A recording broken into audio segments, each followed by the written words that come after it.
Sangha with great virtues, out of compassion, for the sake of this assembly and all living beings, please turn the wonderful Dharma wheel to teach us how to leave suffering, attain bliss and birth and death, and quickly realize non-birth.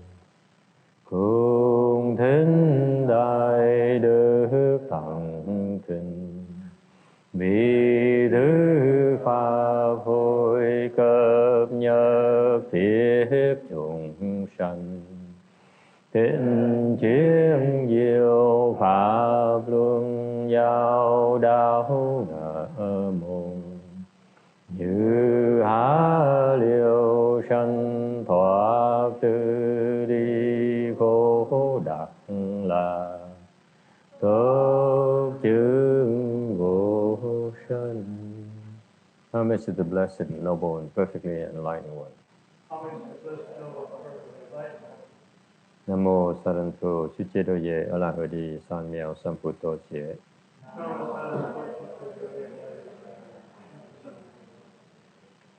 Nam mô Takatha Thuya Daya Alahade Tamil Tampoda Toa.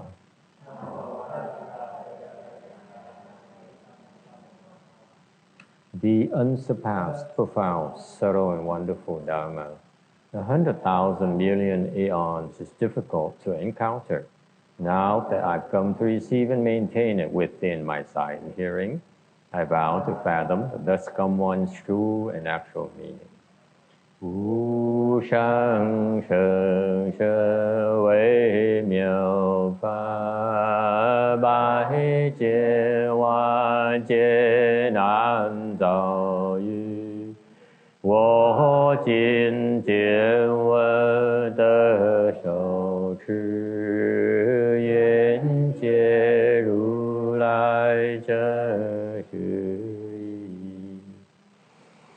all Buddhas and Bodhisattvas, Venerable Shenhua, Venerable Sanghas, and all good no advisors, Amitofo.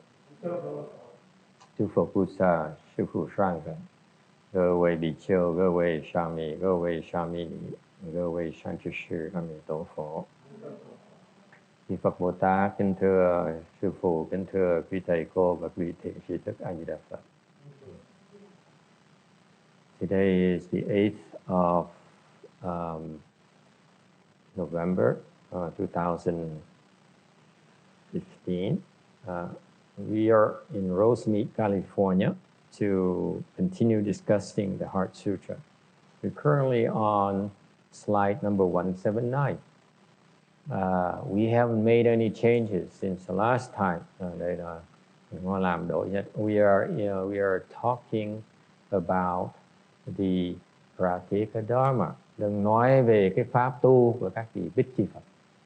In fact, this is not very widely known at all. This Dharma, cái pháp Bích Chi Phật ít người biết.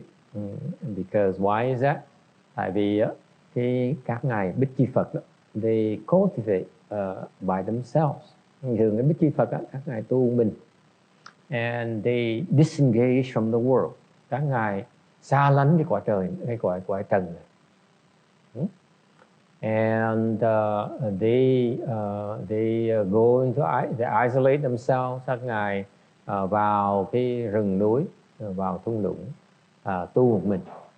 And they just practice and observe the change of the seasons and reflect on the changes of the environment. Các ngài quan sát những cái biến đổi của cái thời tiết, của cái mọi vật xung quanh, và các ngài suy nghĩ, quan sát. And because of that, they get enlightened. Nhờ quan sát như vậy mà đắc đạo. Okay? When they observe things, khi các ngài mà quan sát mọi vật xung quanh này, mọi vạn vật như vậy đó. And they awaken to the thought condition links. Thì các ngài giác ngộ được cái 12 nhân duyên, the thought condition links. Có nghĩa là cái cuộc đời này á, cái cuộc sống này đó, cái thực tại này đó, nó dựa trên 12 cái nhân duyên này mà nó cứ biến chuyển, nó cứ luân hồi. So these are the thought conditions that in succession keep us revolving in the wheel. Đây là 12 cái quá trình, 12 cái then chốt mà khiến chúng ta luân hồi trong cái lục đạo này. These are the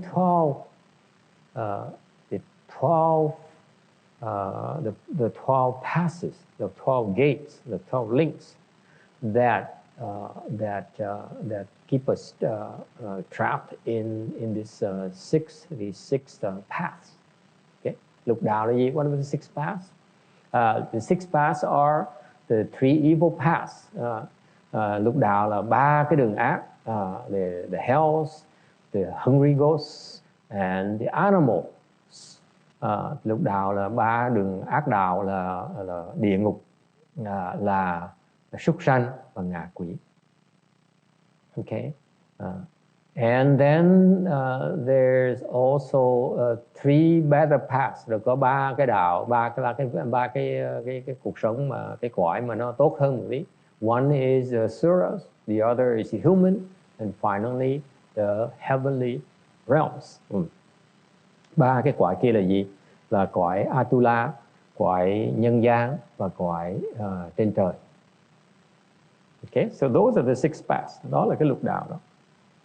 And we've been revolving in the six paths for a long time. Chúng ta đã từng luân hồi trong cái lục đạo này rất là lâu rồi. Does anyone remember? Có ai nhớ không? No. I rest my case. Chứng minh cho quý vị thấy là quý vị làm quen quá nên không còn nhớ luôn nữa. So this goes to prove that we've been at this for so long that we lost track how we got here. Mình tới mình quên tại sao mình tới. Okay. And let's spend some time to go through these thought conditions. Maybe it'll help jar your memory. Như khi chúng ta qua cái 12 nhân duyên này để cho cái nhiều khi quý vị nghe những chuyện bụi nhưng nhớ sực lại cái quá khứ của mình. Yes. Okay. The first, how it all started. Bắt đầu bằng chữ nào? It starts with number 1. Thứ nhất là cái vô minh. The beginning of all the trouble we have, all this mess is a thought of ignorance. Tất cả cái khổ sở chúng ta đó, nó bắt đầu từ một cái tư tưởng vô minh. One thought that is unclear. Một cái tư tưởng này nó sai lầm. Okay? Would you like a translation? You need time to translate. Okay?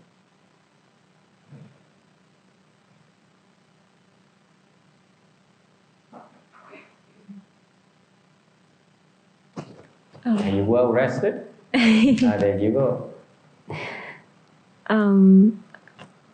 I only remember the part where it started from ignorance， 就是都是所有的开始是无明的开始。The reason we've been revolving in this reincarnation wheel is explained, it can be become clear by examining the thought condition links.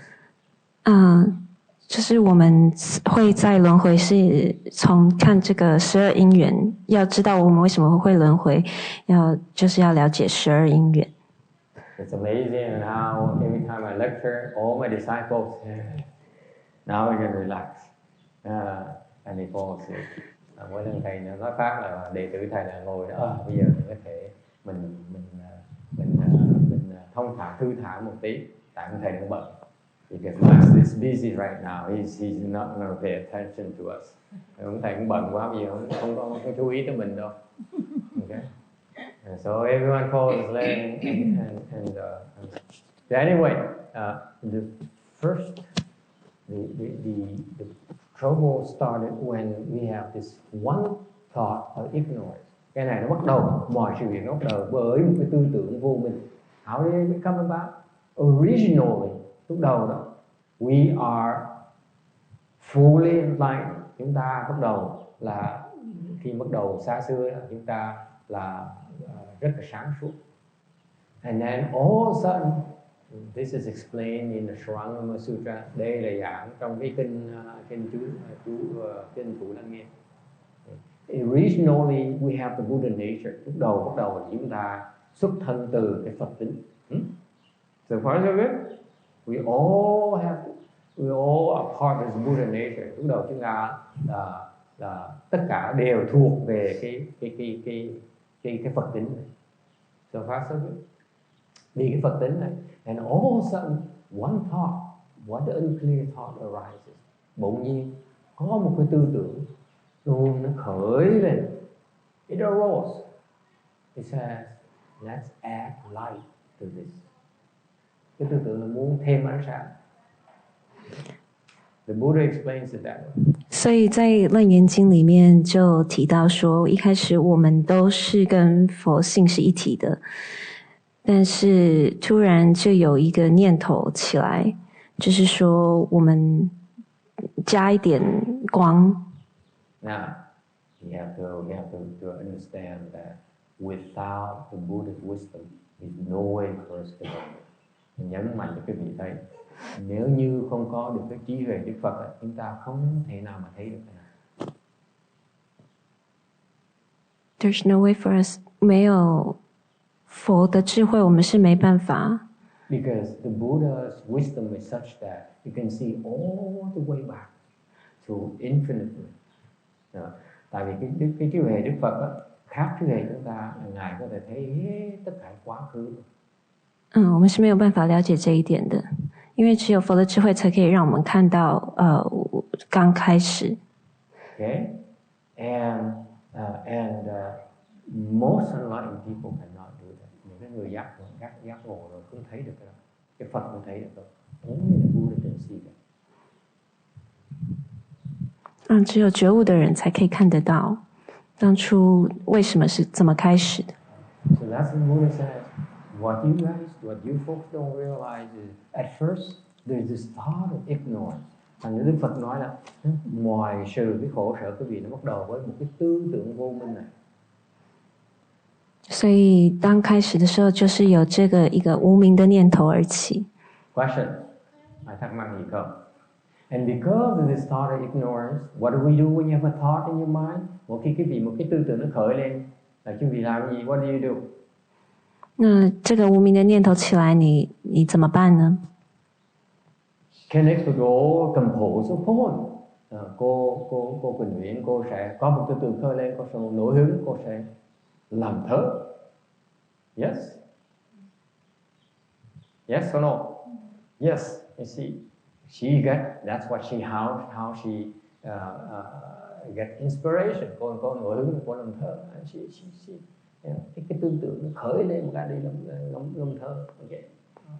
And some people sing very happy. So the point here is that when the thought arises, we act upon them, don't we? Cái quan trọng là như vậy. Khi một quý vị có tư tưởng nó khởi lên đó, chúng ta thường chạy theo tư tưởng nó mà làm, hành động theo cái tư tưởng đó. Yes or no? 所以通常一般我们有念头而起的时候，我们就会付诸于行动，对不对？ Quý vị thấy không? Cái tư tưởng nó khởi lên, chúng ta bắt đầu làm việc theo tư tưởng này. Every time the thought arises, we look at it to be true, we act upon these thoughts. Okay? Thành ra khi một cái tưởng nó khởi lên, chúng ta qua tư tưởng này là nó sự thật và chúng ta bắt đầu là hành động theo cái tư tưởng này. Yes? 所以只要有念头，我们就会开始行动。Any questions? Ai thắc mắc gì không? For example, ví dụ. 举例来说 Can we be a little bit more factual mà nói một cách thực tế được không? When you depressed, for example, một khi cái vị bị chán đời. 当你忧郁的时候， chán đời không? Anyone who's depressed? 有 It's me. 谁是忧郁？ Yes. When you depressed, what happens? Khi mà quý vị chán đời, chuyện gì happen? This thought of depression arises, right? Cái tư tưởng bỗng nhiên nó mình buồn, mình khổ, right? Bỗng nhiên nó khởi lên. You know, all of a sudden it came from nowhere. Am I correct? Does it sound familiar? Nghe quen thuộc không? Mình đang ngồi, bỗng nhiên cái tư tưởng khởi là sao mà chán dữ vậy? Chán trường quá, chán đời quá. Right? 所以你那个忧郁的念头是无缘无故而起的。I'm proving to you. This is what happens to us. Thầy đang cho những cái ví dụ, quý vị thấy nó xảy ra rất thường xuyên trong mỗi ngày. This happens to us every single day. Mỗi ngày nó xảy ra như vậy. And give an example of depressed people. Thầy dùng cái ví dụ những người bị chán đời. Okay? We know. All of a sudden we sit here, all the thought arises and says, oh, I feel so bad. Bỗng nhiên tư tưởng khởi nó sao mình buồn, mình chán quá. You know why? Because a ghost comes in and creates a thought in us. Tại vì một con quỷ nó tạo cái tư tưởng trong đầu chúng ta. 所以像忧郁的人，他们就是坐在那边无缘无故就有这个忧郁的念头而起。Yes or no? 是因为有 You realize it. Most psychologists, most psychoanalysts, most social workers don't even realize it. Những cái người học trong nghề tâm lý học không biết cái chuyện này luôn nữa. Because if a thought, if a ghost comes in and says, feel bad, it gives you that thought. Tại con quỷ nó vào, nó nhập vào quý vị, sau nó nói là quý vị là phải cảm thấy khổ sở, buồn bã. Rings a bell? Yes? Only me, right? Okay, con mình thầy như vậy thôi. 因为它其实是有一个忧郁的鬼进来，叫你要忧郁。And then what happens? After that thought, khi cái tư tưởng nó khởi lên, chuyện gì xảy ra?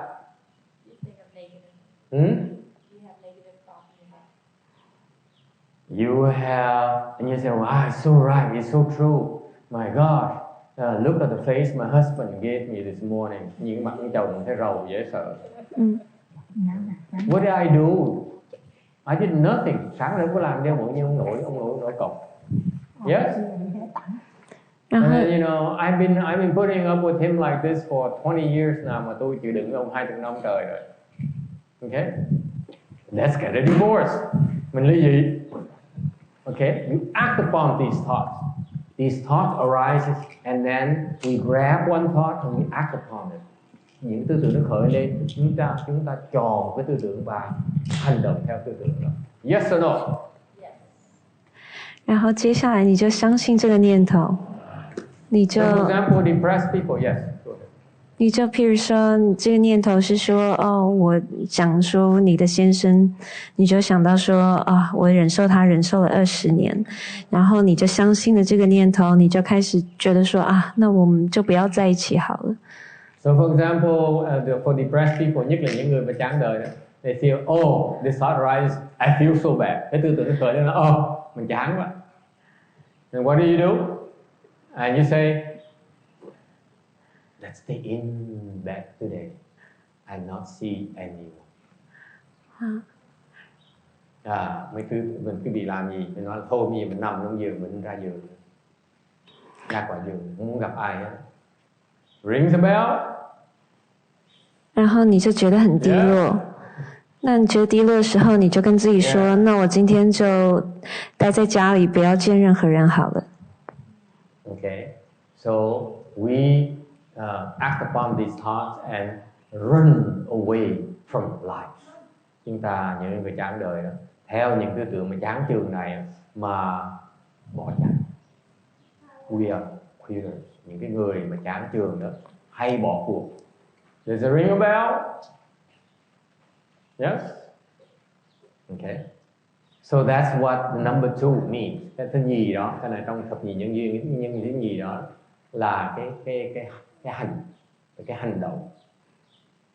We act upon these thoughts of ignorance. Vì những tư tưởng đó, chúng ta hành động theo những tư tưởng vô minh này. Is it clear?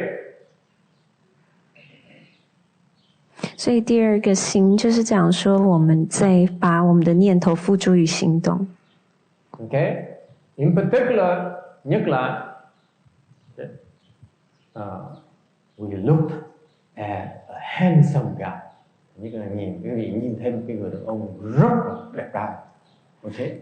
尤其是当我们看到一个很帅的男生。And therefore, you have this thought, nice. 那我们就有一个 yes, 很好的念頭出來。Mấy cái bà phụ nữ không ai dám nhúc nhích gì hết. And then, let's get it. Let's trap him. Thành ra cái tư tưởng nó khởi lên ngay lập tức, nó từ tiếp vào nói chụp nó. Oh, by the way, we have two people who met at the temple who recently got married. Nói cho quý vị nghe, cái này là chuyện nó xảy ra, thực sự nó xảy ra. 2 người gặp nhau ở chùa này và đã mới cưới nhau rồi.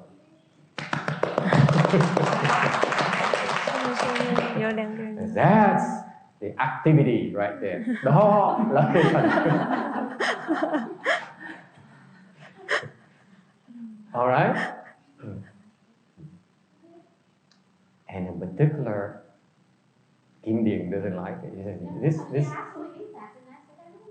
You don't know? It's true. It's true. Who? I'm speaking Dharma, honey. I mean, please, I stick to it. Go, Kim Điền. Kim Điền so upset. I said, how come I didn't know about this? Who is that? I said, please, I'm speaking Dharma. Please don't interrupt me. Cô này mới nói, ủa sao con biết gì sao kỳ dữ vậy? Thầy đừng có phá con ơi, con đừng có phá đây. Hay.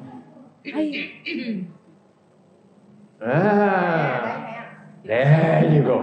Shall we flash a picture of this happy couple? That shows to you that our family is so international. So this, would you like to see a picture? Pass a picture of this happy couple. In the span of 6 months, 6 tháng nữa. It took only 6 months, and that's it. And she's got him. Rồi trong 6 tháng là cái ông ấy bị thông ngay lập tức. It's funny because the sister, tại cái cô chị, she told her older sister said, you ought to check out this new guy here. Tại cái bà chị nói với cô em gái của nó là thấy cái ông mới tới chùa không? And sure enough, in 6 months time, out of circulation. 6 tháng là bị chụp ngay lập tức. Okay. Are you happy? Kim, can we continue with our lecture? Thầy tiếp tục giảng được không?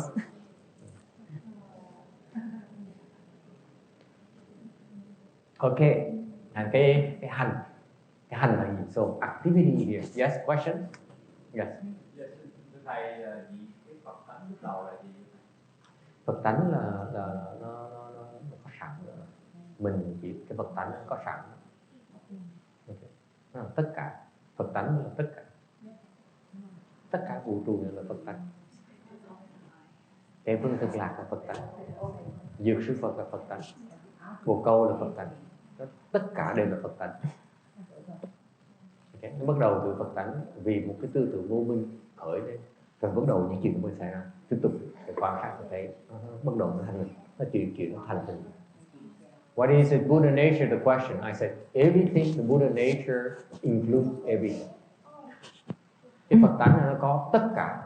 Okay, we are part of the Buddha nature. So do the dogs and the parrots we liberated this morning. Okay, they're all part of Buddha nature. 所以他问说佛性是什么？那佛性师父说佛性就是所有的，就是我们都是跟佛性是属于佛性的一部分。And when you talk about activity, khi mà nói về cái hành, there's a particular kind of activity, is sexual activity. Okay, nhất là cái hành là nói về cái hành động mà có liên hệ giữa nam và nữ. Okay, and because of that, number 3 happens. Okay, vì những cái hành động này là cái thứ ba là cái thức. Number 3, consciousness. What does consciousness mean? 第三个是行的是的意思是什么？ Thức là bát thức. This is 8th consciousness. Cái này là bát thức. Okay.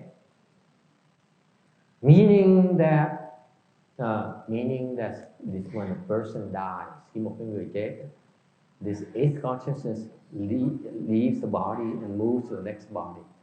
Okay. Thành lúc mà quý vị chết đó, thì cái thức này đó nó rời cái thân cũ và nó đi về cái chỗ mới, về cái thân mới. It goes to the new place, new body. Where does it go? Tới đâu? Where does it go? 所以世就是第8世，所以当这个人离开了以后，他这个世会到另外一个地方去。 It goes to a dark place. Thứ nhất á, đại đa số quý vị sẽ vào một cái chỗ rất là tối tăm. 他到一个黑暗的地方。 Very cold. Rất đen, tối mà rất lạnh. Susan, remember this. 又冷又黑的地方。 I'm telling you the truth. Okay. Really? Yeah. Yes. Master, so it's the 8th consciousness that is the part of us that goes through a continuum in all those lifetimes. Yes. So at some point, will we remember all those things? Yes. Some point, once you become enlightened, you will. And especially when you become a Buddha, then you can know the whole story from beginning to end, how you got there. Thì câu hỏi này, cái bát thức này là cái mà nó liên tục, nó hoàn toàn nó liên tục từ cái thân này qua thân khác, nó đúng. Và cái liên tục này, cô này mới hỏi về thì trong tương lai mình có biết cái quá trình không? Nó biết chứ. Sau cái vị giác ngộ sẽ biết, sau cái vị thành Phật sẽ biết từ đầu chí cuối luôn. Tại sao mình lại đi qua những cái quá trình này? Okay. Yes. Any other questions? Ai thắc mắc gì không? Now, this 8th consciousness, cái thức này đó, after you die, khi quý vị chết đó, okay, it goes to a dark place. Nó vào một cái chỗ nó đen tối vậy sao? Okay, and it's scared. Nó sợ sệt. Okay, it's frightened. Okay, nó rất là sợ. And then what happens? Bỗng nhiên chuyện gì xảy ra? We're talking about khi mà mình ngồi cái thức mình khi mình this consciousness here is frightened, nó rất là sợ. No, it's frightened because it's so dark. It tries to open its eyes, can't see anything. Mở mắt ra, trương mắt ra không thấy được cái gì hết. Yes. You see, Xiển Xuân is so scared that she doesn't dare listen to me anymore. Cô Hiền Thuận cô sợ đến độ bây giờ cô ngã ngục xuống, cô không dám nghe chuyện này nữa luôn. That's my proof right there. It's a very, very scary thing. Rất là sợ, đáng sợ. Not only do they relax, they also fall asleep. Không phải tụi học trò của thầy nó còn thư thả, nó còn nhàn hạ, mà nó còn ngủ gật nữa luôn nữa, trước mắt của thầy luôn nữa. Oh well. Trước mắt của thầy luôn, right in front of my eyes. Okay, now, so it's in this dark. Cái sức này nó ở trong cái chỗ tối, đen tối dễ sợ. Đang nói chuyện khi mình mới chết. I remember this after you die. Your 8th consciousness is the last one to leave. As soon as it leaves, in Buddhism, it's called death. Okay? Phật giáo chúng ta đó định nghĩa cái chết là rất là rõ ràng. Cái chết lúc mà cái thức quý vị đó, bát thức nó rời cái thân quý vị. Is it clear? Is it clear? Buddhism very clear. Okay? As long you still have the eighth consciousness, it's not death yet. But as soon as it leaves, at that very moment, it's death right there. Ngay cái lúc mà tức tốc mà nó rời cái thân mình, đó là mình chết. Okay? And then it goes to a dark place. Nó vào cái chỗ đen tối dễ sợ. Yes? And then become so scared, nó sợ dễ sợ. Then all of a sudden, bỗng nhiên, he sees light. Nhìn thấy kiểu ánh sáng. And what does he do? What do you do when you see light and you're in the dark? You go towards it. Đi tới. Okay? Okay? And that's where your mom and dad are lèo tèo.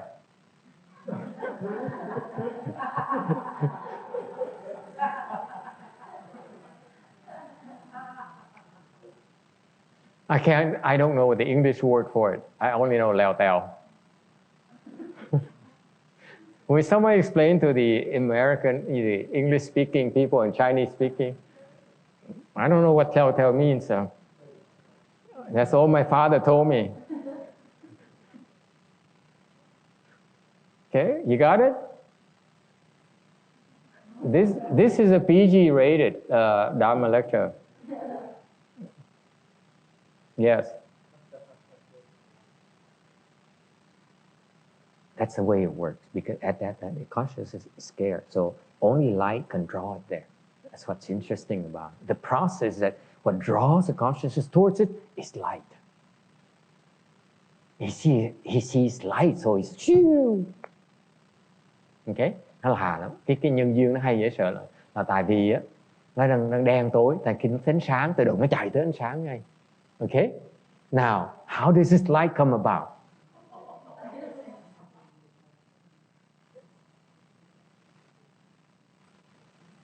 So you got it? You got what leo teo means? Yes, leo teo?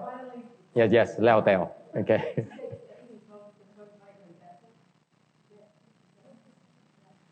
No, it's not conception. Actually, it's before conception.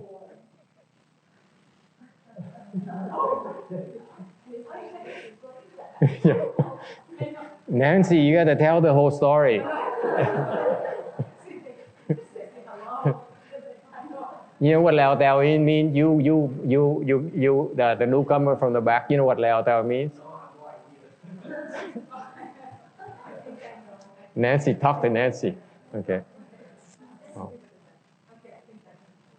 Okay. So. Yeah.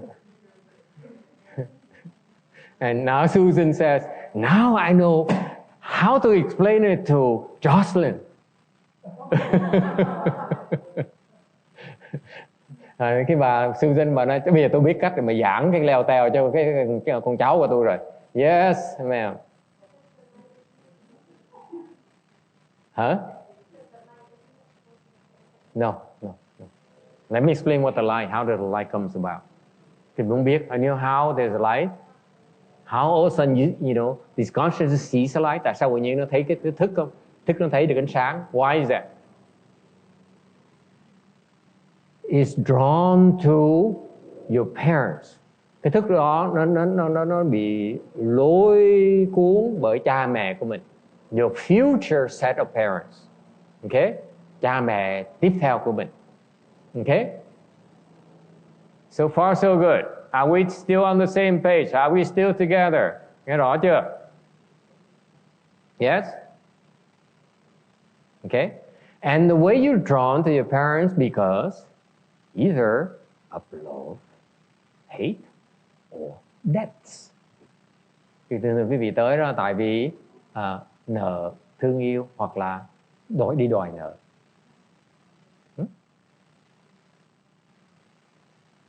Yes? So for example, if your mother owes you, okay, hàng mẹ cái gì nợ cái gì đó, okay, then all of a sudden you drawn to her. Thì hàng như mẹ cái gì nợ cái gì là cái gì chạy tới đó. And what do? You born, sinh ra, and You spend the rest of your life making sure your mom pays you. Và quý vị sinh ra rồi, bà mẹ đẻ quý vị ra rồi, và cả đời phải lo cho quý vị. She has to take care of you the rest of her life. Rest. That's what the death is about. Khi vì bà mẹ đẻ mình ra và phải lo cho mình suốt đời. Even though we are 40 years old, 50 years old, the mom says, I still have to take care of him. Mà 50 tuổi mẹ vẫn phải lo như thường. Yes? Cái đó là nợ đó. Cái đó gọi là nợ đó. That's a proof right there that the mother owes the son. Is that clear? So the son comes, it's drawn to it so that it can collect. Nó chạy tới để mình thấy anh sang này nó đòi. Because of that condition, it goes there, and so it asks for repayment. Yes? During, before, doesn't matter. Okay, it could be during 49, could be immediately. It depends. Okay, it doesn't matter. But the reason that you go to the next body is because of a relationship, love-hate relationship, or someone owes you. Thành ra thường quý vị được cái thân mới là tại vì quý vị có cái sự ghét. For example, you hate your mother, ghét mẹ. So what do? You go there to give her a hard time. Chẳng hạn như quý vị thù người mẹ, thành tới đó để mà trả thù. This sound familiar? Có ai nghe như vậy, có biết chuyện đó không? Anyone?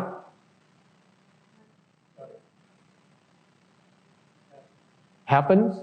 You know anyone like that? Who? One of yours. They hate you, they come to destroy your life. Nó tới, nó để nó hại cuộc đời của mình.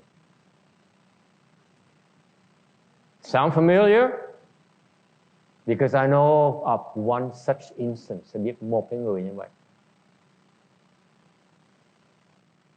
Would you like to hear her story? Muốn nghe cái chuyện của cái bà này không? No more Dharma talk, okay? Mình không cần nói chuyện Pháp nữa. Mình kể chuyện tâm phao thôi. We only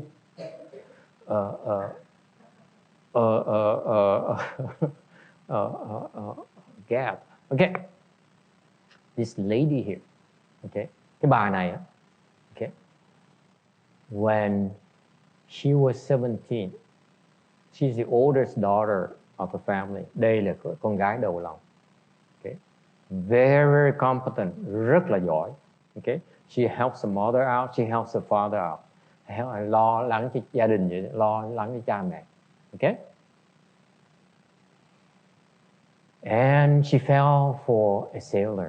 Thương một cái ông thủy thủ. A sailor. Rings a bell? Ai nghe thủy thủ có nghe không? Mấy người mà cái đời my generation, we hear sailor, you know what it means? Cái thời của thầy, thủy thủ mà em. Yes? Cảnh know exactly what I'm talking about. Thủy thủ mà. Okay. You understand sailors? You young Chinese people are missing so much. Mấy người trẻ cái vị thiếu thốn rất là không biết những cái kinh nghiệm quan trọng của cuộc đời. So this sailor here met her in a roller skate ring. Gặp nhau ở cái roller skate, you know, cái roller skate. Okay. And he courted her. Cái ông thủy thủ này thấy nhỏ này xinh, anh tới cua đó. Okay. And he says, I love you. Nói, anh thương em.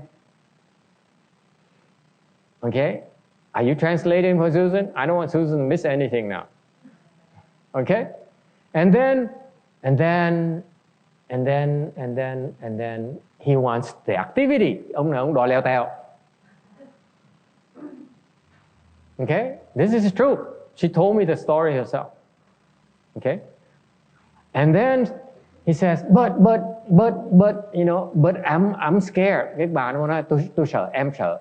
And he says, don't worry. I am infertile.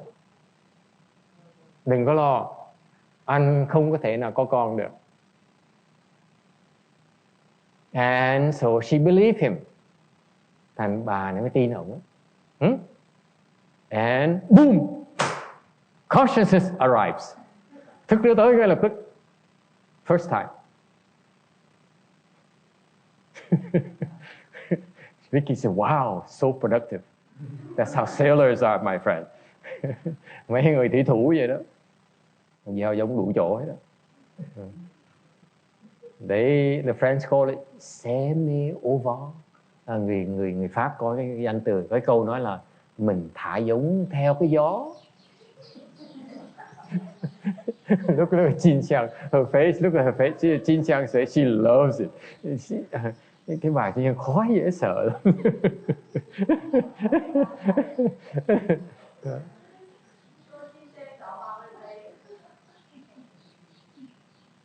Ông Jin vẫn còn ở đây hả? And guess what happens? Her parents found out about it. Cha mẹ nghe một cái. And what happened? The father threw out the house. Ông cha đuổi ra khỏi nhà ngay lập tức. Immediately, nghe một cái, nó về nó nói thú thật là nó bị dính một cái rồi là ông cha cũng đuổi ra ngay lập tức. This is the older time. Đời xưa đó, người ta không chấp nhận cái đó. Back then, in a generation, they don't allow that. They don't accept it. It's too, you lose face. Mất mặt gia đình. It's not acceptable. Tội. So, vất cái người mẹ, vất người con gái. 17-year-old, no money, no nothing, threw out. Vất ra khỏi nhà. And then, what did he do? Làm gì nữa? Kiện cái ông thủy thủ đó. Sue the sailor. Took him to court.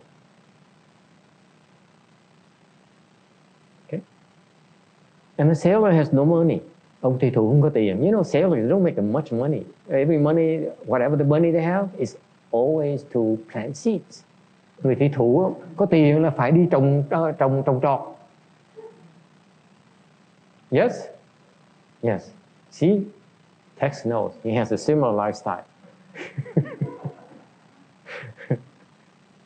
And so this lady here, this girl here has to go to a mother without husband. Thành tới cái chỗ mà họ cho tá túc để mà những người phụ nữ mà không có chồng đó, để mà đợi đẻ con, so that she can give birth to the son. Okay.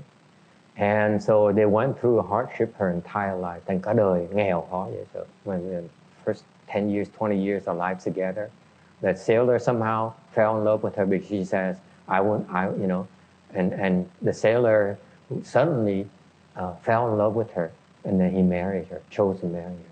Why? Because she stuck by him. She wrote to the lawyer, to the judge, and he says, no, this is a good man. You know, please don't hurt, don't hurt him and so on. Cái cô này cô rất là có tình, cô thương ổng, nên cô không có hận giận ông thủy thủ đó, mà biên thơ tới cái quan tòa và can cho ông chồng. And finally, the judge agreed and let him go. Okay, quan tòa nghe lời cô này và tha cho cái ông thủy thủ. Okay. The father never let go. Ông cha không bao giờ tha thứ.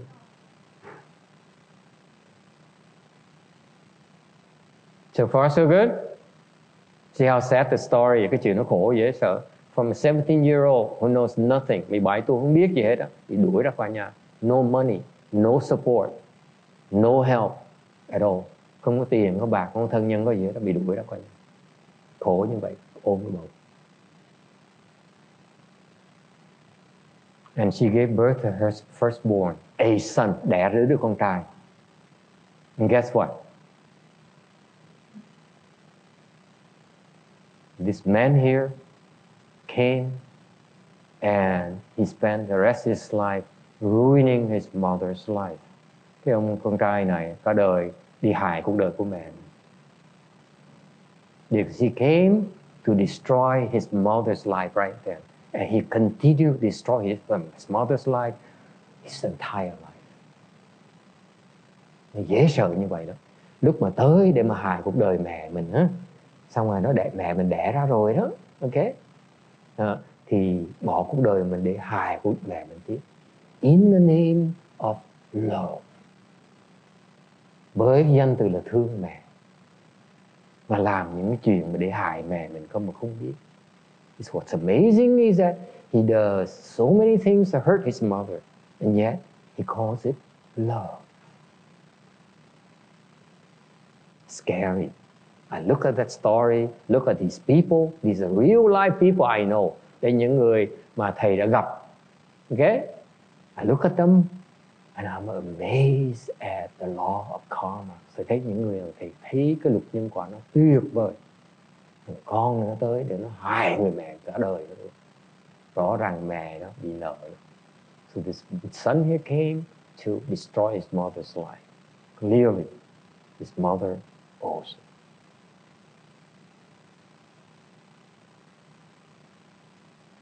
They love each other. Mẹ con thương nhau dễ sợ.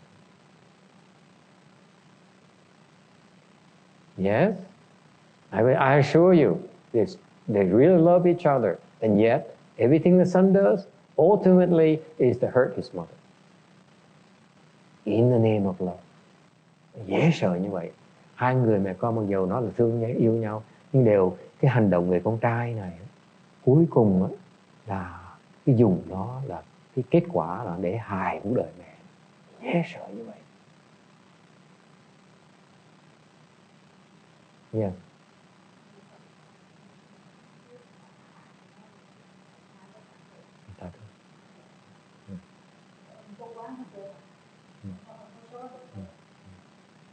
She says, from the law of cause and effect, she clearly destroyed his life in a prior life. That's why now he comes back to make a claim. It's scary. They thấy dễ sợ lắm. I assure you, they love each other. Họ thương yêu nhau dễ sợ. She takes care of mẹ, lo cho con. Mà thằng con nó lo cho mẹ. The son takes care of her. But ultimately, the way he takes care of her hurts her. Thằng con nó thương cho mẹ, nó lo cho mẹ. Mà cái cách nó lo cho mẹ là cuối cùng cuộc đời mẹ nó bị hại. Và nó thương mẹ chứ mà nó thù mẹ. Nó dễ sợ như vậy. Chúng có thù nghe, nó rất là thương nhau.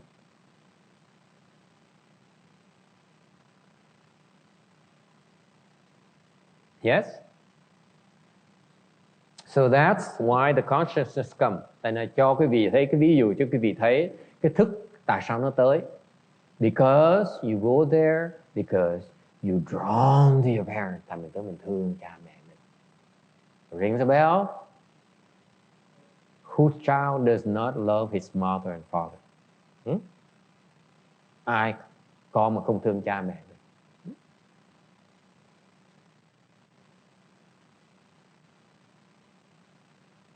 It could be hate, hoặc là nó thù, hoặc nó thương. Not sure.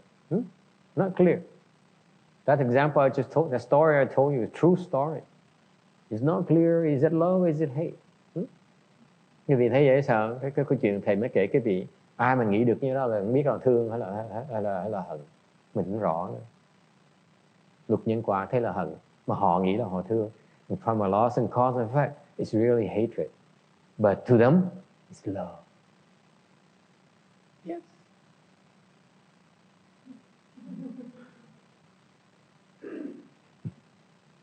Keeper. And that's how the consciousness arrives. Thành cái thức nó tới như vậy. Yes? Once consciousness arrives, what happens? Khi thức nó tới chuyện gì xảy ra? Now, the fetus begins to form. Lúc đó, khi cái huyết nó bắt đầu nó đọng lại và nó thành hình. Yes?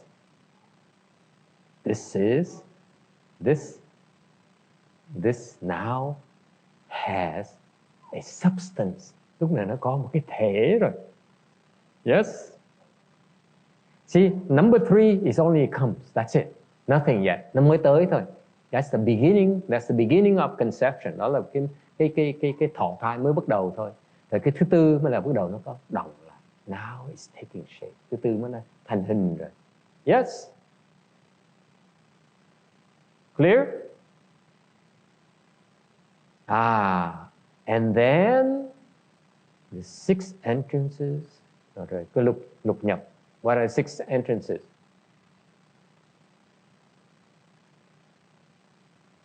Có 6 entrances. Lục căn, liễu căn, your eyes, your nose, your tongue. See, now you take an x-ray, you see actually a form of the body. These sense organs. Lúc này quý vị chụp cái hình đó, quang tuyến đó, thì sẽ thấy được có cái 5 cái lục căn của mình, có mắt, có tai, có mũi, có họng. Yes? That's what 6 entrances mean. Any questions? Ai thắc mắc gì không?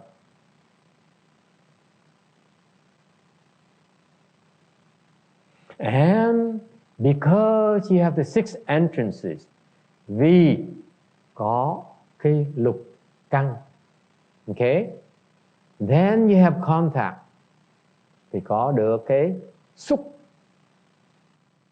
What's xúc? What's contact?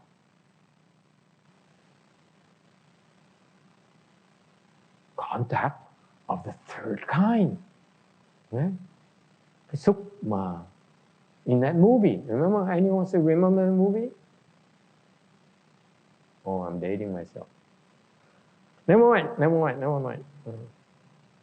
Contact here means that your sense organs are in contact with the 6 dusts. Cái lục căn nó tiếp xúc với cái lục trần. What does it mean? Nghĩa là sao? Inside of your mother's tummy. Don't you remember? Quý vị quên nữa hả? When you're inside your mother's tummy, let me remind you, all of you, lúc mà trong cái bụng mẹ đó, ok, bắt đầu á, có cái lỗ tai, you have your ears, right? And your mother listens to rap music. Và mẹ cái vị nghe music rap, ok?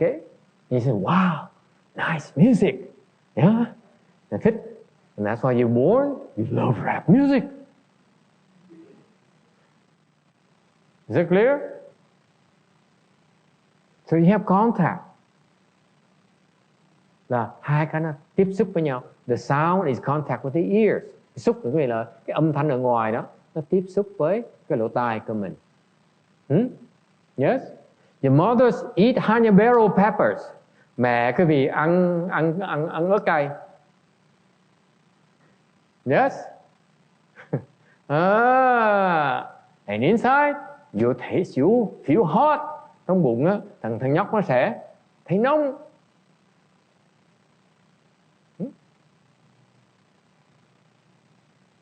Okay?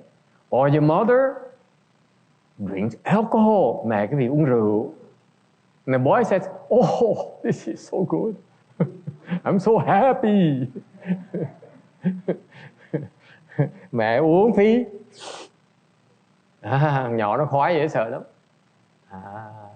And when he grows up, guess what? He looks for pot. Potty, of course. Yes? So that's what contact means. Quý vị tiếp xúc có nghĩa là như vậy. Any questions? Ai thắc mắc gì không? When you have the ears getting in touch with the sound, okay? Cái âm thanh nó tiếp xúc với cái lỗ tai. Guess what happens? You give rise to feeling. Thì nó khởi lên cái thọ. Show. True. Number 6 is contact is true. And 7 is show. Yes? You have feelings. What's feeling? Cái thọ là cái gì? Cảm thọ.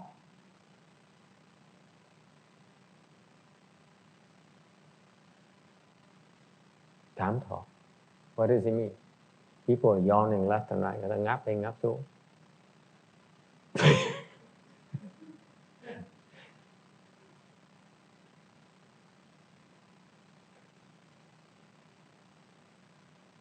That's what happened to geniuses.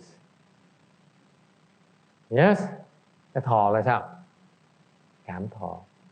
Meaning that because this feeling of bad feelings or good feeling, cái thọ là cái cảm xúc mà mình sung sướng hoặc là khó chịu, thích thú hoặc là khó chịu, pleasant or unpleasant.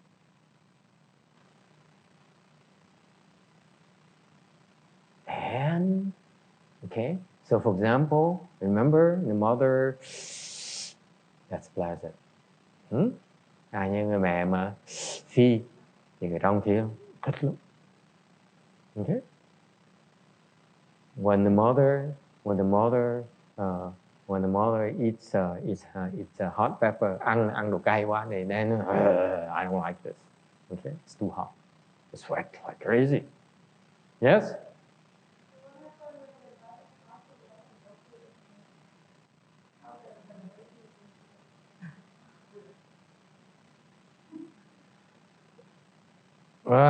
Câu hỏi là nếu như mà người mẹ xếp bằng lại mà ngồi thiền thì đứa con bé nó ra sao? The question that I repeat for everyone's sake is that what if the mother crosses her legs, gets into full lotus? What happens to the fetus? Anyone? Có ai biết không? Thật hư. Jin Xiang surely knows. Chắc chắn là bà Thương bà biết.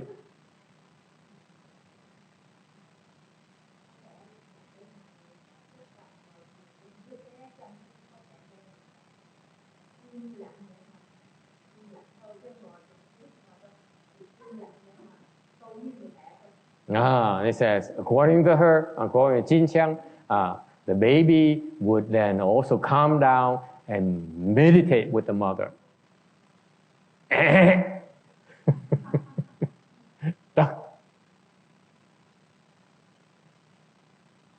Anyone? Ai biết không?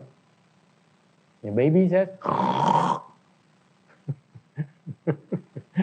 em bé nó ngủ gật. Because it's too calm. Lúc nó yên quá thì nó ngủ. You know, fetuses, they don't do anything but sleep and eat.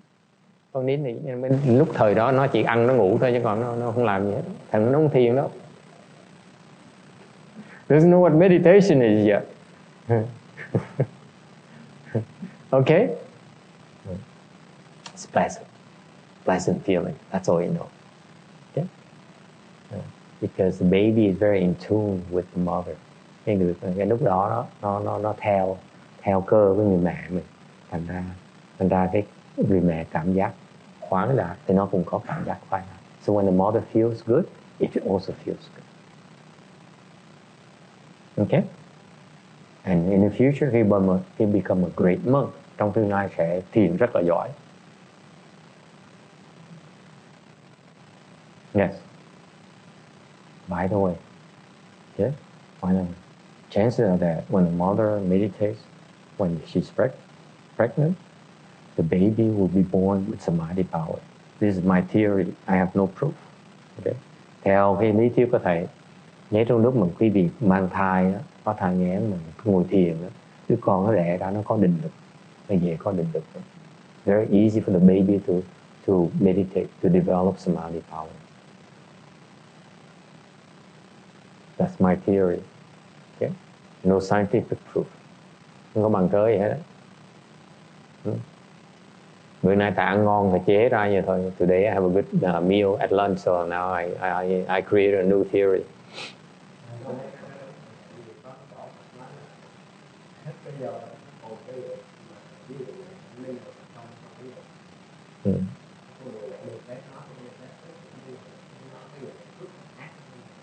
They always bother. I always wonder why is there some boys, some people who don't meditate and they have samadhi power already. Thầy cái thắc mắc cái chuyện này lâu rồi. Thầy nói tại sao có những đứa con nít mà có những người không bao giờ thiền hết đó. Tại sao nó có định lực? Tại sao tự nhiên? I have to work for it. Thầy phải tu bắt giò ở cổ. Cực khổ dễ sợ mới mà có định lực, phát triển định lực. Còn mấy có những người nhìn nữa, you know, mà có định lực ngay lập tức. They have samadhi power without any meditation. Okay. It's conditioning, yeah.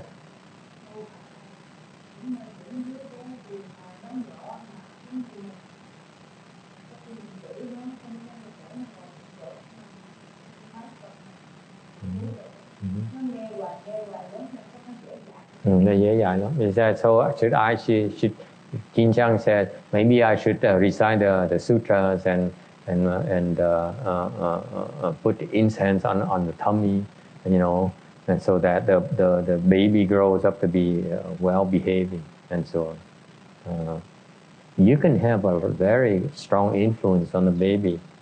Mình có ảnh hưởng rất là lớn cho not only during pregnancy but also during their childhood. Không phải riêng lúc mà còn thai không, mà lúc mà nó mới sinh ra, nó còn nhỏ lắm. Influence when they're young, nó ảnh hưởng nó khi nó còn trẻ đó, rất là tốt.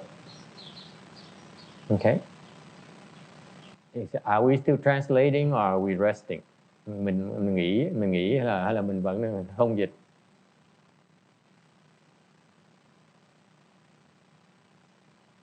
Okay, that's fine. Another translator for in Chiêu Châu.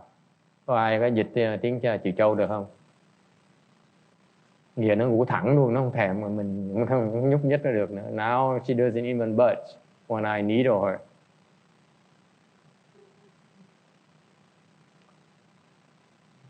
And tomorrow, as I said, we do as I just said, right?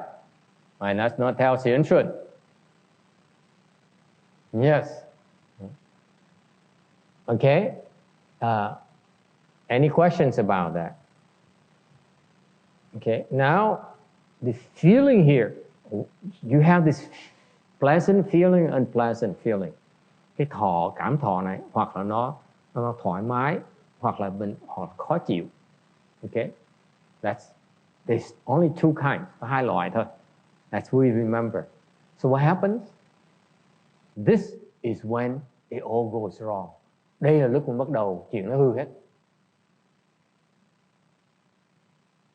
What do I mean? From 1 through 6, từ 1 tới 6, ignorance, activity, consciousness, name form, 6 entrance, contact. That's normal. Yes? This is your bodily function. Từ 1 tới 6 đó, okay, là vô minh, rồi hành, rồi tới thức, rồi tới danh sắc, rồi tới lục nhập, rồi tới xúc. Cái đó là cái cơ thể mình như vậy. This is how your body is. Your physiological functions. Yes or no? Cái này chỉ là cái cơ thể cái hoạt động như vậy thôi, right? No problem so far, right? That's normal. Rất là thường. Okay? Yes? 7 is when the trouble begins. Cái 7, cái thọ mới là lúc mình bắt đầu bị phiền. Why is that? Anyone knows? Yes. Because you see this unpleasant and pleasant. Bây giờ quý vị thấy cái nó khó chịu, cái nó khoái lạc. What do you do? You discriminate. Khi bắt đầu phân biệt. Yes? Before up to 1 through 6, there's no discrimination whatsoever. 7 is when you begin to discriminate. 1 tới 6 là rất là thông thường, không có gì lạ hết đó. Okay? Cái số 7 là khi mà cái cảm thọ mình nó có sung sướng hay là mình khó chịu ấy, mình bắt đầu mình phân biệt. Why discriminate? He said, I want pleasant only. I don't want unpleasant.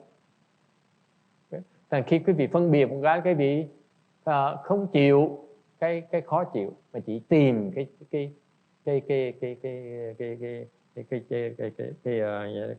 dễ chịu thôi.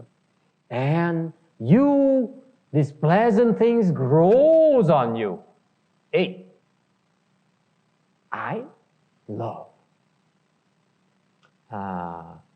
Càng nhiều cái khoái lạc thì càng thương. What is love? What does love mean?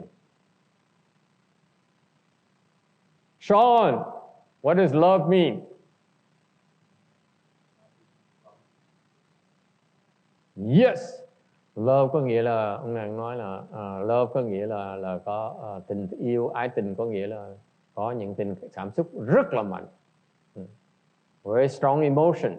Yes or no?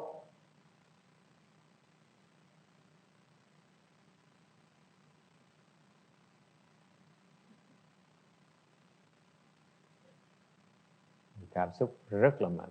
Anyone like to add to it? Có ai muốn thêm nữa không? Let's see how much you understand about love today. Let's see the people today, how much they understand about love. Ngày hôm nay thầy coi cho bài cái vị coi thử là ai biết cái vị biết gì về cái ái tình. I know that you know. Thầy chắc chắn cái vị biết. Yes, ma'am. Susan says, I don't know anything about love. Poor woman. Thiệt là tội nghiệp. Anyone else? Julie. What is love? No? You don't know? Never loved before? Julie says, I never loved before. Honest.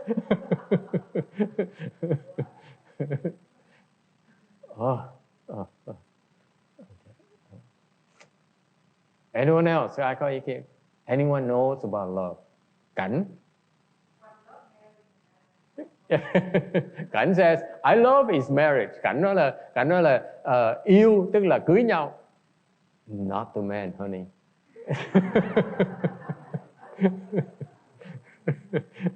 Đàn ông nó nghĩ khác con ơi, con đừng có dại như vậy. See, women think love is marriage. Men think love is something else, I think.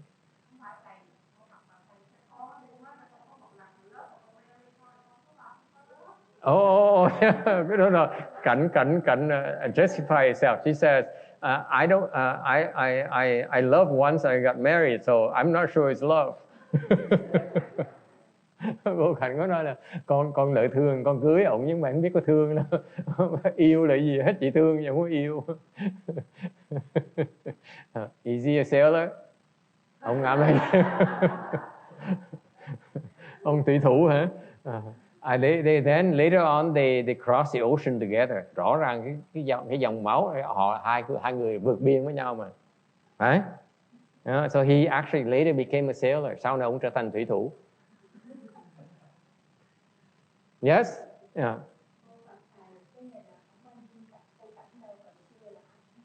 Yeah. Jin Xiang says,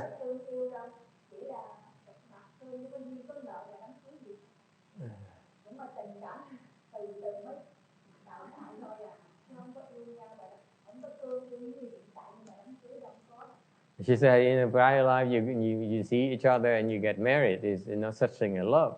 And you make babies. Thiệt là khổ. That's truly suffering.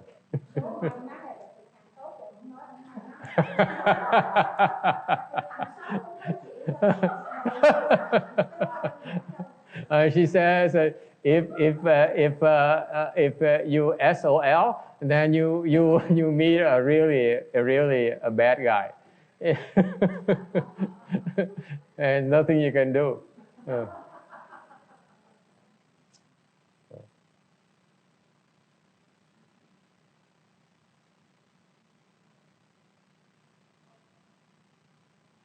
And that's death. Well, no. That's clearly that the woman owes the man. Yes or no? The way she describes it, clearly she has to sacrifice her life to serve her husband. Rõ ràng phải hy sinh để mà lo cho chồng, là mình nợ chồng. Rõ ràng đời xưa là nợ. And then you don't owe your husband, you say, I still owe my children.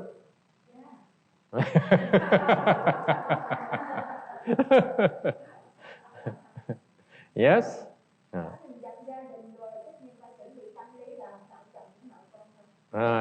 So either you owe the husband, if not, then you owe the children, or both. Okay, now going back to the subject of love, because I've been accused of getting digressed and distracted. Người ta cứ trách thầy giảng mà giải trên trời dưới đất không à. Ngày nay mình đang nói về cái ái tình. We're talking about love.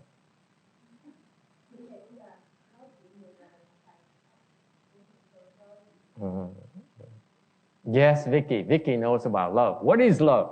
Well, what kind of love are you talking about? How many kinds are there? You know something I don't? Vô thì câu hỏi loài ái tình như thế nào? Ủa có bao nhiêu loài ái tình? Oh my God, these Americans are just something else. Thấy cái người Tây phương nó kỳ thiệt là kỳ. We Asian only know one kind, honey. Người Á Đông chúng tôi chỉ biết một loại thôi, right Kim Điệp?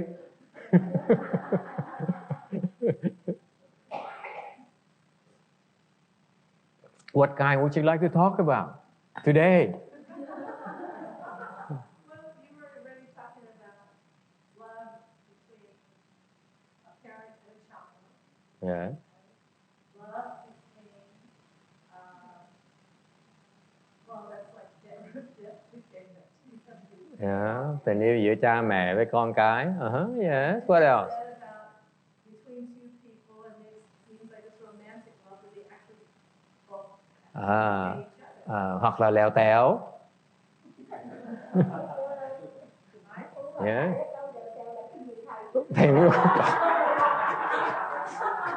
She said, "What is lèo tèo?" I said, "I don't know."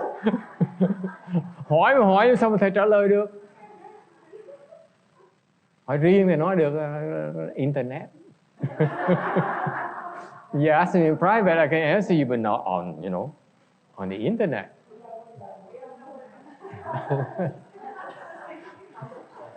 Okay, so the second kind is lèo téo. What else? The third kind.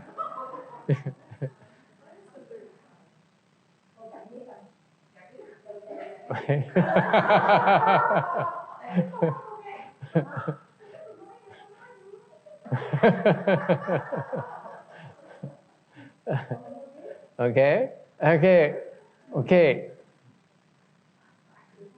It's still classified as love. This has the same characteristics of love. Love between the parent and child, okay, has the same characteristic as the love between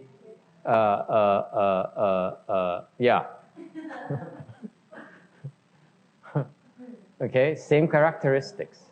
If you understand about love, then it's the same exact thing. It's no different. Nếu quý vị hiểu về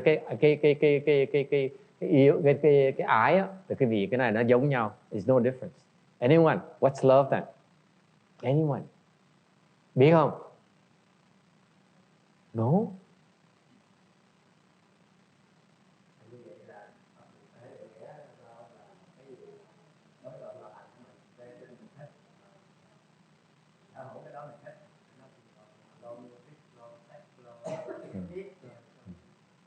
Love has one element that's common. Whether you love music, okay, you love to eat, quý vị thích thích nhạc, thích ăn, thích lèo tèo, okay, it has the same thing, okay. Whether you like music, you like to eat, you like lèo tèo, the same has one same element. What is it?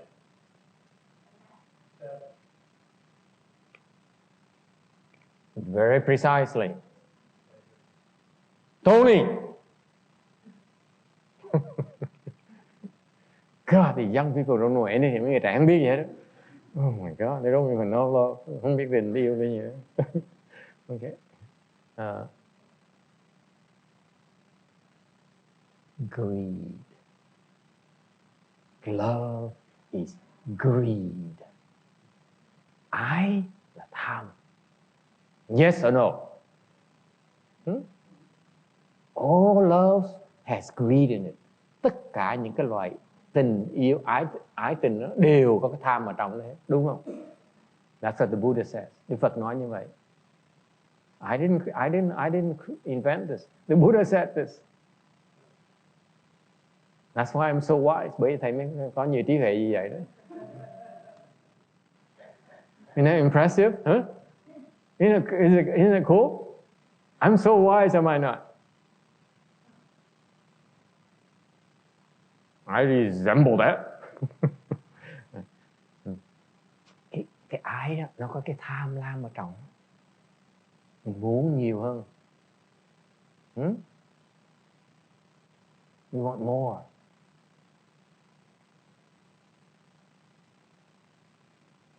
Yếu tu. Love to meditate. Greed. Tham. Yes. Love hands and eyes. Thích thủ nhãn. Tham. Yes. Agree? Okay. So love is actually greed and love. Cái 8 này có nghĩa là tham, ái.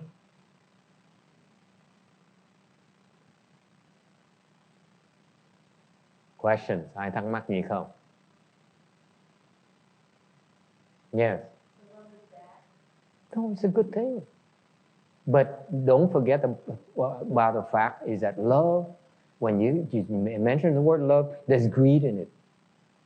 Love cannot be without greed. Cái ái này nó có cái tham ở trong.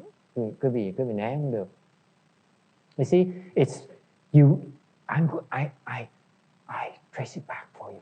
Thì nhắc lại cái gì nghe là bắt đầu mình phân biệt.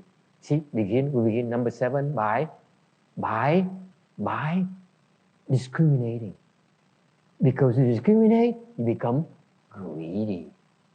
Vì cái vị phân biệt thành cái vị nổi lòng tham lên. Thấy nó tế gì vậy? Sợ see how it works. Isn't it fascinating? When you discriminate, you become greedy. Cái vị có óc phân biệt là tự động sẽ tham. Yes or no? I speak for myself. Okay? I'm currently driving an Odyssey Honda. I keep on telling my disciples, I wish I could have a red Ferrari. I want another car. Okay? That's greed right there.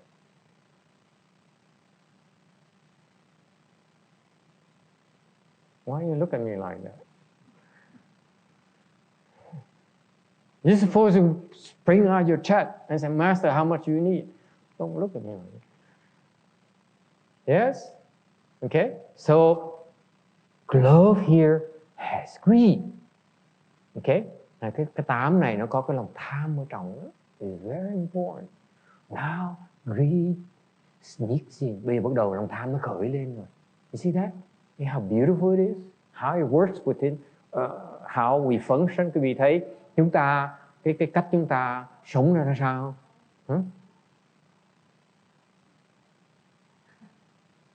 Yeah.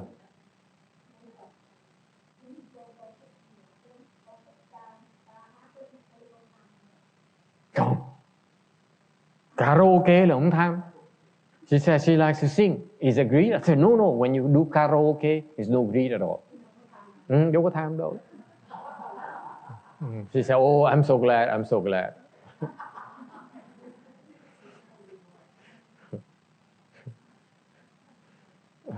Anyone else? Ai thắc mắc gì khác không? Okay, now, yes.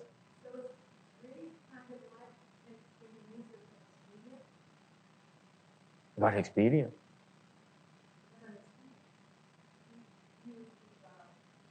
Give me the red Ferrari, whether you see, it will help me overcome my greed for red Ferraris. It might work. You feel like you're achieving something in your cultivation. That's kind of a greed because you desire to keep getting that. Yeah. And it's reinforced by your health is better, relationships are better. Yeah. So you're greedy to continue. Yeah. So greed can be used as Yes. This is what teachers do all the time. They say, become a monk. And I teach you how to meditate. The real way. Not the way I teach Vicky. Yeah.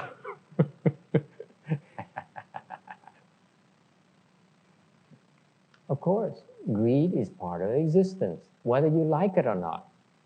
It's no denying. Cô có nói là mình có thể dùng lòng tham là cái phương tiện nữa, không thể nói là đương nhiên lòng tham là cái chuyện Thực tại của cuộc đời quý vị, greed is present in all of us. Yes or no? Ai mà không tham? Yes? Okay? Because this is exactly part of the way we are. Chúng ta như vậy này. Đâu có né được đâu. You cannot say that you're not greedy. Because as soon you discriminate, you become greedy. Quý vị có tâm phân biệt, còn tâm phân biệt là tự nhiên đổi lòng tham. Yes? This is what the Buddha says. Yes? Is it clear?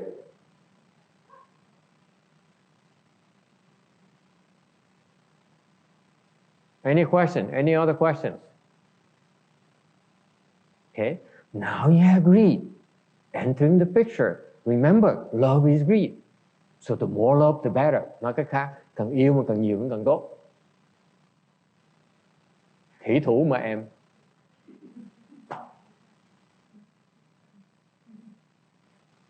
And this is why the sailor says, the more love is better. With all due respect to the sailors. Yes, okay, number 9. Rồi nói tới thứ 9. Are you ready for grasping? Because of love, there's grasping. Thì vì cái ái nó thành thủ. What's grasping?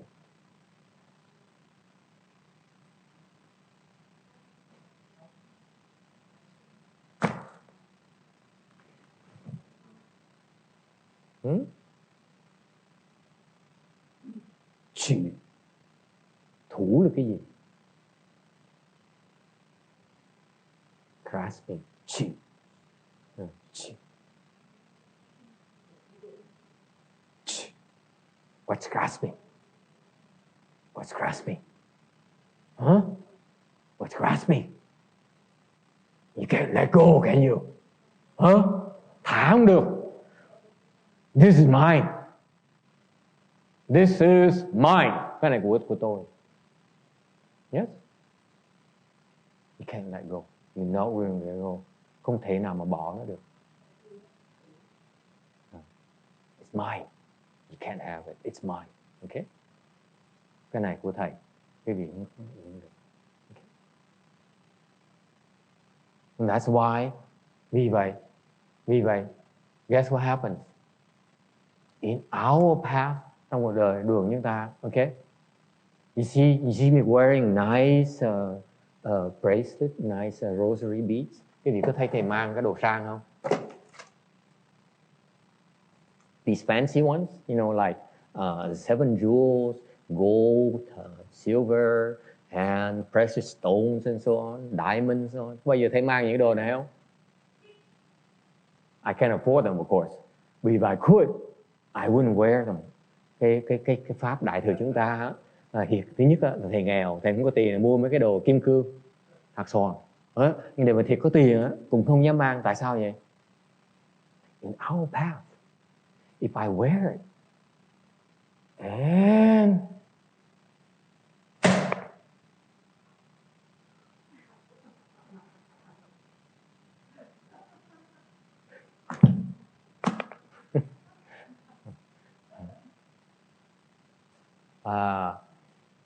in the Mahayana Dharma, if you wear something, you have something, and someone comes and says, "Can I have it?" What must you do?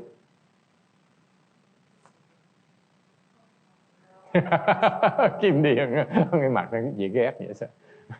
Kim Điền, that's it. Now I know his weakness. Bây giờ cô Kim Điền là theo thầy 5 năm thì mới biết cái nhược điểm của thầy. I pretend to give it to you. What happened? Okay. Thành ra, that's why in Mahayana we know it's a problem called grasping. Therefore, we train ourselves to give away things. Người ta đòi, người ta xin rồi mình phải cho. You go and ask Master Shenhua, he'll give it to you. Don't ask me, I won't give it to you because I'm still greedy. You ask Master Shenhua, he'll give it to you. Thành Ngài Thiên Hóa, quý vị thấy cái Đại Bồ Tát này, người ta tới xin Ngài, Ngài cho nó, Ngài không cần biết. Thầy chữa bệnh cho con. Okay, xong. So they come to him and say, Master, I'm sick, please heal me. Okay. And that's to counter grasping. Do you understand? Thầy có hiểu không? Cái thời Ngài Tuyên Hóa còn tại thế đó, người ta bình hoàng tới, thầy sư phụ gúi cho con gõ cái cốc chữa bệnh, không cần biết trời trăng vậy đó. Cái đó để đi ngược lại cái thủ này. Do you understand? It doesn't work. Only the great Bodhisattva are like that. Những cái vị đại Bồ Tát nó như vậy. You ask one yin, can I have it? Yes. Hỏi Quán Thế Bồ Tát, cho ngàn tích.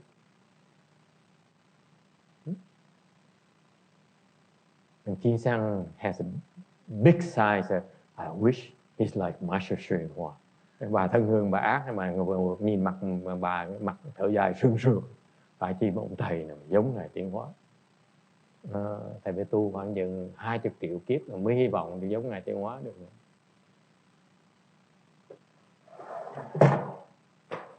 Okay, now I'm depressed. I don't want to talk anymore. Nói đó thầy chán đời quá, không muốn nói pháp tiếp nữa. Should I continue? Okay, so grasping. Okay, you cannot let go. Chụp mà không thả được. You cannot let go. Okay, không thể nào thả bằng tay được. Okay, so what's grasping? Trong cái thủ nó có cái gì? There's one very key component in grasping that's very, very important. Trong cái thủ nó có một cái quan niệm rất là quan trọng. Đức Phật dạy. The Buddha said, it's beautiful. The Buddha's wisdom is just wonderful. Đọc kinh điển Phật thấy thích dễ sợ lắm. Nhập lạc thật. Cái trí huệ Phật nó hay dễ sợ. Mình thấy ủa tại sao? Nó tại vì như vậy mình bị kẹt đủ thứ đó. Hiểu không? Thành thủ là gì con? Chụp. Chụp như là sao? What does grasping mean?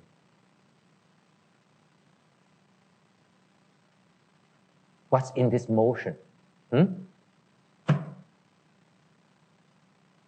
Grasping something. What's in here? Inherent in this? The process of grasping. What is it? Hay cái này nó Buddha Dharma is wonderful, so subtle and so beautiful. Đức Phật dạy hay tuyệt vời, quý vị không thể tưởng tượng được. Cái hành động mình chụp là sao? Inherent in the way I'm grasping. What are you seeing? Quý vị thấy cái gì? Thầy đang chụp này, quý vị đang thấy yes sir. Sợ mất, yes. Sean. Close, chụp, lấy, yes. Anyone? Một kiếp. Thân hương.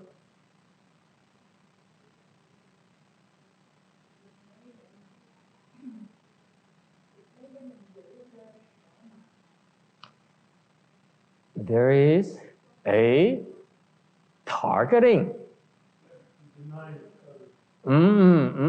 Not denying. Grasping and not denying. Yes, sir. Well, close. Yes. Oh, you want to keep it to yourself? Yes. Okay. There is this process of seeking. Cầu. Truy cầu. Seeking. The key word is seeking. Cái chữ quan trọng nhất là cái truy cầu. Truy cầu, truy cầu.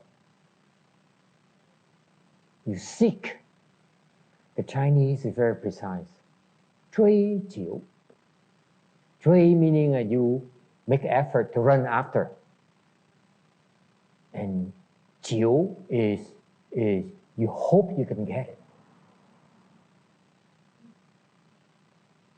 Yes or no? Ask the Chinese. I just made it up. I never look it up. Yes? Đúng không? Truy là một phải rượt nó.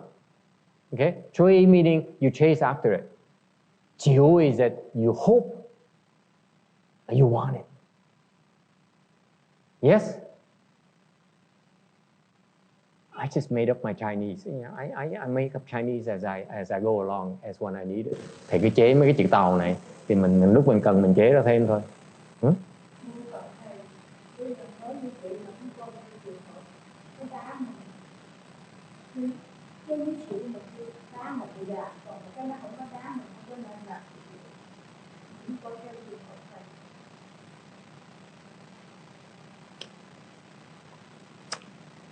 Maybe, yeah. I still want my red Ferrari. That's grasping. Mình truy cầu. Trong cái thủ này là mình muốn mình truy cầu nó, mình tìm nó.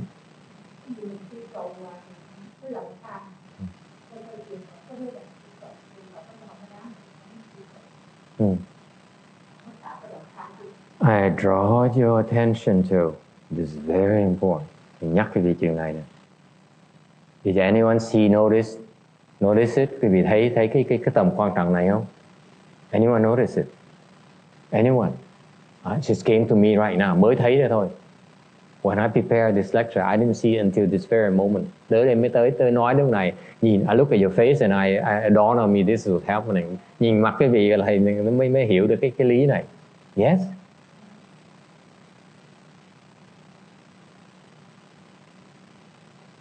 Truy cầu nó đi sau cái yêu, cái ái.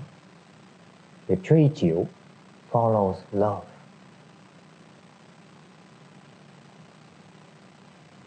After you love, that's when you chase and you seek. Khi mình có cái yêu thích rồi là mình đi truy cầu. Yes or no? Yes. You see my point? Can you see my point, text? Yes. What is my point?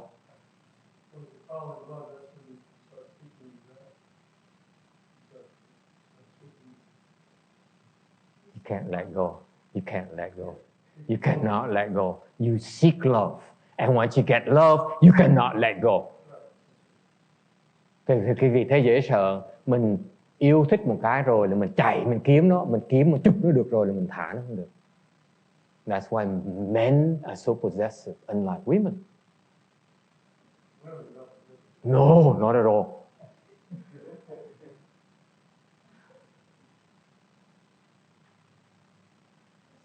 Of course not. Right? Women are superior. Thằng bà nó hay hơn nhiều, thằng bà đâu có truy cầu đâu. Thằng ông mới là truy cầu. Vì thương em, thằng mới chạy theo em và chụp em. Còn em thì chơi vậy thôi, em như bướm vậy. Women are like butterflies. Right, Susan? She doesn't know love. Susan bà không biết thương.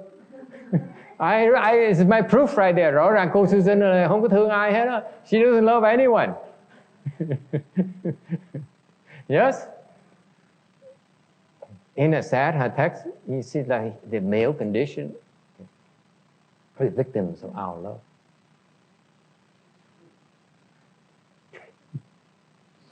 I'm going to cry next. Okay?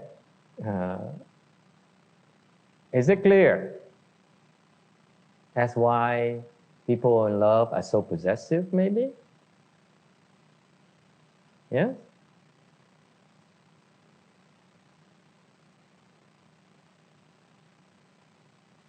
Okay? Yeah, the fear. Loss. Mm-hmm. And there's another aspect of it. Còn một cái khía cạnh khác that I like to bring up, and I'm not going to be, and people are not going to be happy.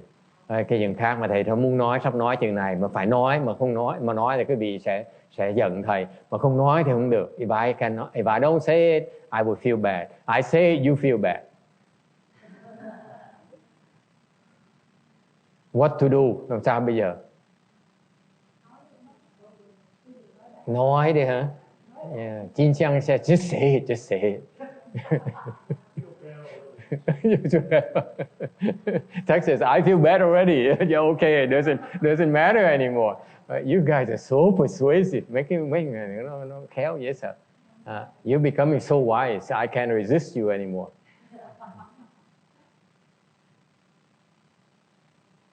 Can you see what the message the Buddha is? Another message, also a very important message the Buddha is telling you. Cái chuyện khác mà Đức Phật nói nữa, nó rất là quan trọng. Mà không ai dám nhìn. No one wants to look at this.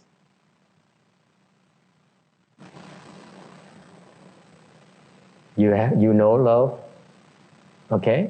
So you seek love. You got my point? You seek more love. What's inherent in grasping here is we seek more love.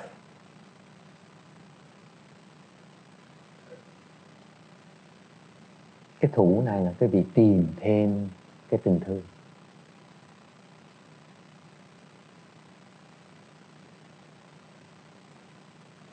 Okay, that's enough. We're not going to go any deeper than this.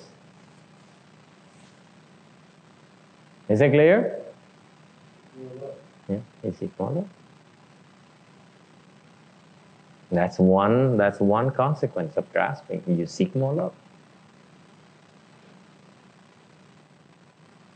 Tìm thêm tình thương. Chính xác chứ? Yeah, it's true. It's true. Isn't it beautiful? Quý vị thấy tuyệt vời dễ sợ. That's the human condition. Đây là cảnh giới của loài người.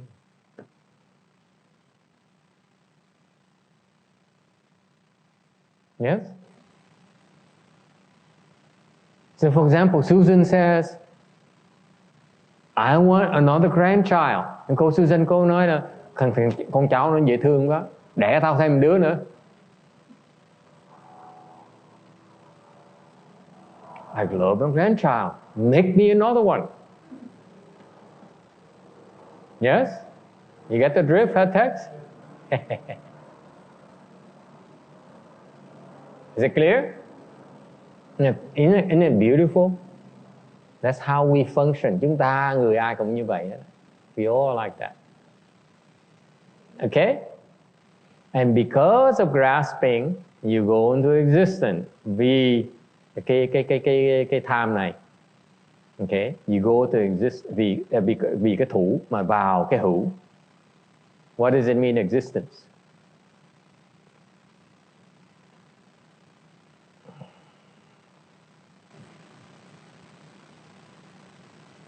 Okay? Existence is the Trung In Shen, intermediate skandha body.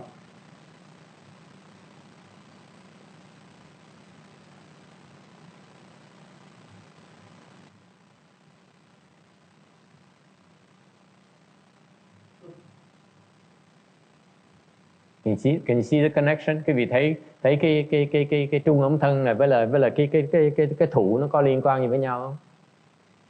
Can you see the connection between grasping and existence, grasping and the intermediate skandha body? Quý vị thấy được? Excuse me. Can you see the connection? I'm asking you. It's not clear to you? No? Oh my God.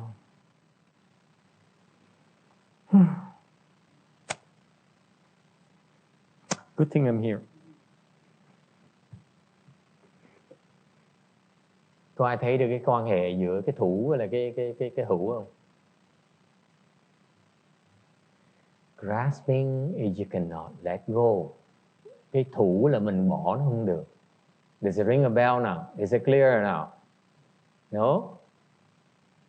Remember I told you when I first started, đầu thầy nói sao? I told you that you go either love or hate towards your parents. Remember? Nhớ hồi nãy thầy nói không? Trung âm thân là nó trong tối. See the Trung In Shen, the intermediate skandha body is in dark. So he's drawn to the light. Remember? Nó ở trong tối, trung thân nó đang tối. Bây giờ khi mình chết mình thành trung âm thân, nó ở trong tối. Nó thấy ánh sáng nó chạy tới. Ánh sáng đó là gì? That light is what? The love, the hate, right? Là cái yêu với ghét. See that? Can you see that? Is it clear now? Có thấy được cái quan hệ chưa? Xin, you see the connection? Don't disappoint me. She has not been listening. All my female disciples are not listening.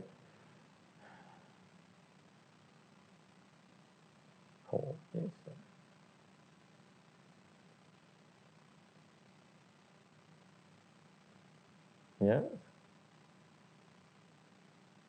I'm looking at you, boy. Yes. And you see the connection. You grasp. Cái vị chụp nó. Meaning that you cannot let go. Cái vị bỏ không được. Thành ra phải chạy tới mà chụp nó. That's why you have to run towards it to grasp it.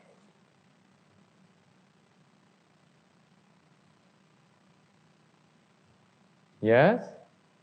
Vicky? Master, is it through the grasping that we are clinging to existence and force ourselves to exist? Because the force, you're driven by groping, by grasping. So existence is that the mean for you to grasp. Right. Propels you to exist. Okay? You're forcing yourself into existence. Remember, you chase after. Right. Grasping is you 追求. Grasping, you chase after to grasp, right?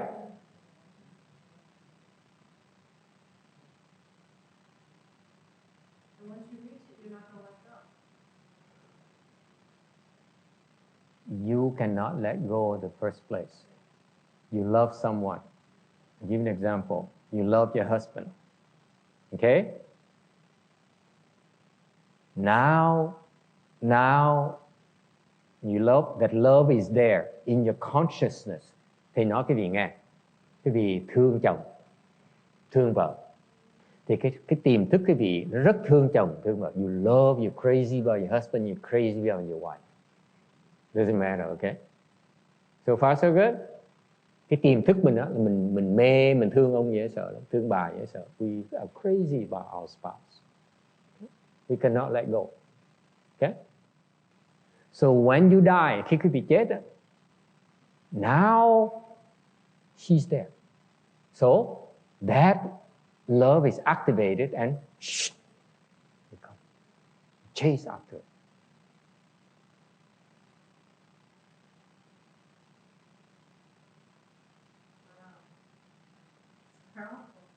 Làm cái gì khi mà lỡ thương chồng thương vợ rồi trong tương lai mà cái người mình đang trong cái trung ấm thân đó, thì cái lúc mà người ta hoàn thân lại cái chỗ khác đó, thì cái tình thương vẫn còn đó, cái chủng tử nó còn đó, nó chạy tới, nó chụp theo, nó chạy theo người đó.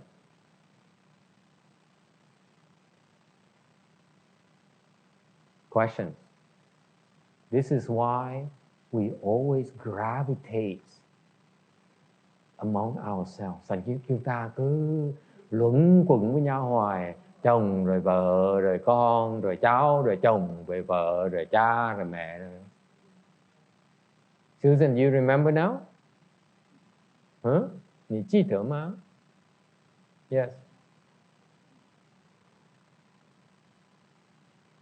Well, the health is different, but when you become birth, it will be clearer when you become birth. Okay, hold that question. Okay. Any question? And anything that's not clear? Ai không hiểu cái gì không? This is very important. This is how we revolve in this world. Chúng ta nó luân hồi vì vậy đó. Remember, we cannot let go of our loved ones. For example.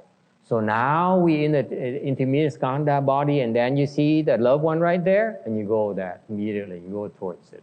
You cannot let go. Okay. So the existence is a means for you to facilitate your grasping.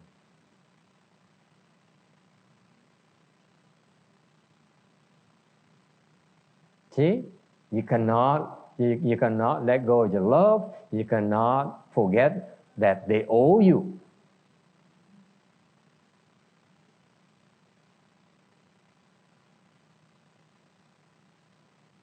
Anh quý vị thấy không? Cái trung ấm thân chỉ là cái phương tiện để cái vị chụp nó thôi. hoặc chụp người thương mình, hoặc là chụp người ta mình ghét người ta, hoặc người ta mình đòi nợ người ta, mình bỏ cái xóa nợ được.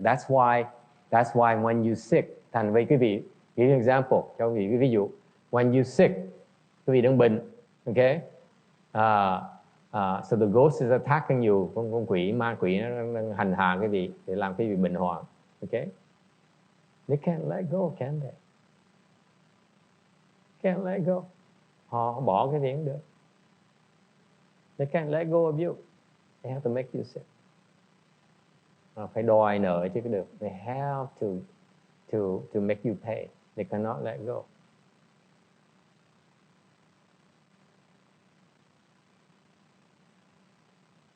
Is that clear?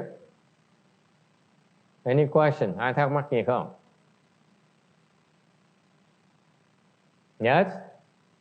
And then number 11, birth. Son. What's birth?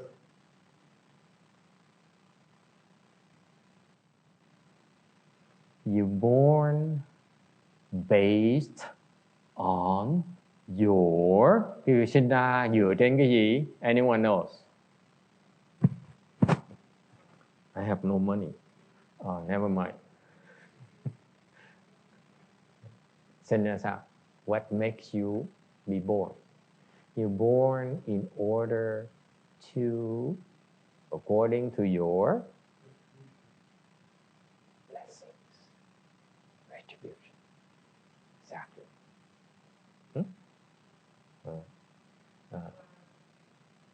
The Chinese call that Buddha, the Buddha explains that Chang Bao.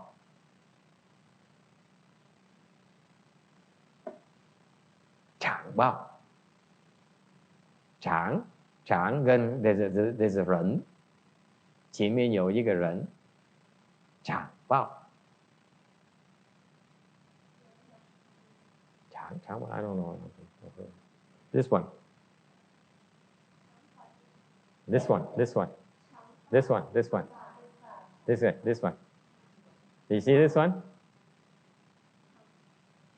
Chang Bao. You see it? That's it, Chang Bao.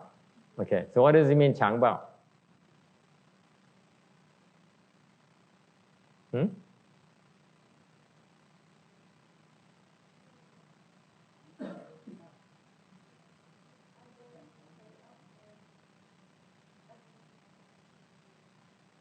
So you go collect or you go to pay?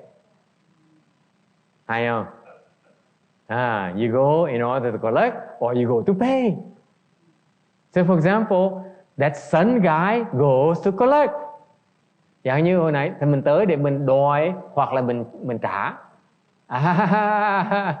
Hay không? Isn't it fascinating?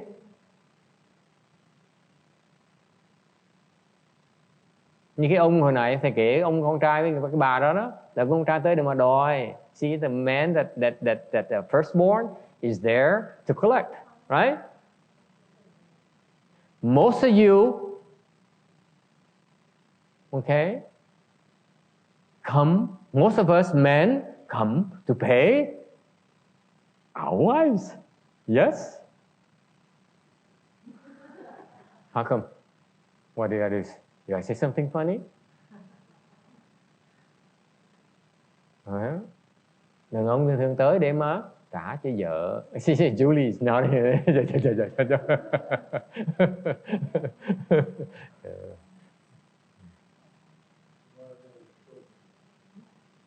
In my particular case, by the way, my ex-wife came to pay me. To pay me. Hồi trước mà vợ cũ của thầy là tới để mà trả nợ cho thầy. Because all I did in my relationship is to take from her. It's amazing. I'm fascinated. Chuyện nó hay vậy sao? Mình thấy mình ly kỳ vậy sao? Mình không biết, you don't know until you see the balance. You know who pays more. Mình nhìn thấy coi là ai trả nhiều hơn, mình biết là cái người đó trả là người hay là người lấy. Yes? Is it clear? So that's the concept about birth.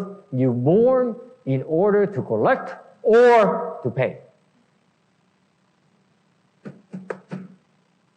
Mình sinh ra để mình trả hoặc là mình lấy. We have work to do. Tới đây để có chuyện làm. It's not by coincidence. Không phải tự nhiên, không phải tự nhiên, nó ngẫu nhiên đâu. Mình tới để mình theo cái chương trình của mình. We here to execute a plan. Phải không Kim Điền? We have a job to do. Mình có công chuyện phải làm. Yes.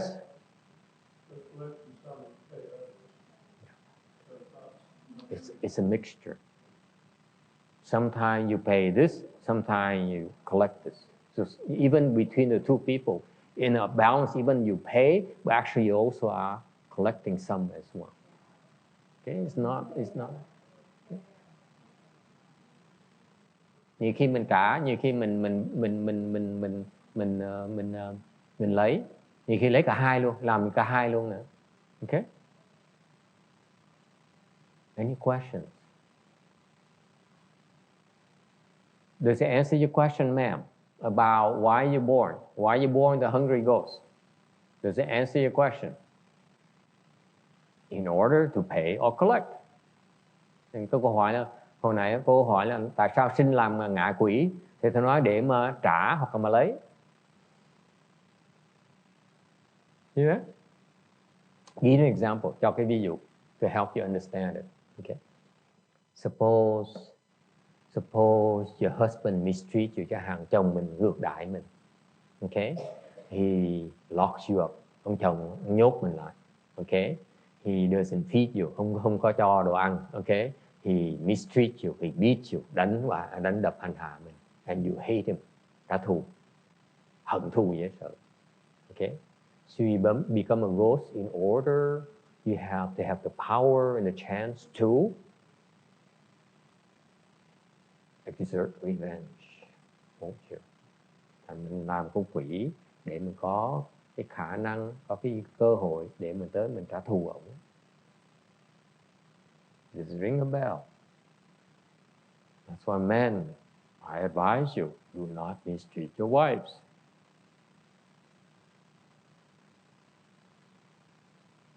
And vice versa, women, be kinder and more gentle. Is it clear? Cái sinh ra để mình trả hoặc là mình lấy. Cái gì? It's very simple. The driving force is you come to take or you come to pay. You take from your parents, tới để mà lấy từ cha mẹ mình, right? You take their inheritance, lấy của cải của bà. Yes? Yes.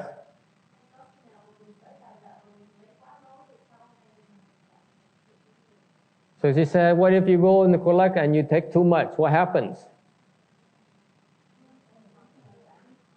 You go to the Pureland. There's nothing to worry about. Mình lấy quá nhiều, mình chạy qua Tây Phương Cực Lạc, mình trốn. Jin Jiang said, you can't run. It pays double next lifetime. Don't worry, Pureland. Ở Tây Phương Cực Lạc đừng có đi. Don't leave the Pureland, you safe. Thì quý vị đó, quý vị qua Tây Phương Cực Lạc trốn ở đó, đừng có đi ra là xong, không ai không bắt quý vị được. No one will ever be able to catch you. Đừng có sợ. Yes? Questions? Ai thắc mắc gì không? And finally, cuối cùng,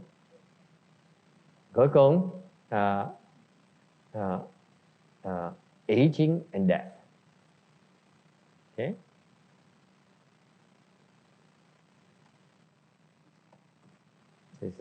This is missing. Aging. Cái 12 là lão tử. Tại sao nhỉ? Why is it aging and death? Once you have birth, you will age and then you will die. Khi mà sinh ra là sẽ già, xấu và sẽ chết. Okay, so I added, when you age, you look ugly and then you die. Okay? It's nothing such thing as aging gracefully. Forget it. Okay? Age You become ugly and then you die. That's the reality of life. Đó cuộc đời nó như vậy. Yeah, Susan has a complaint.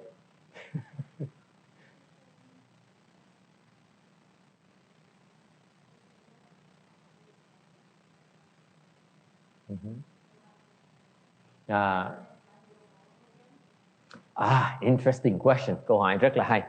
Cái bà này, bà lắm chuyện. This woman here has nothing but time on her hands. That's why she thinks all these difficult questions. Cái bà này có nhiều thì rảnh rỗi, có nghĩ toàn nói chuyện tầm bậy không à. She says, let me repeat the question in English. She says, what if a husband and wife, and before they die, is that settle our debt so that we don't owe each other anymore?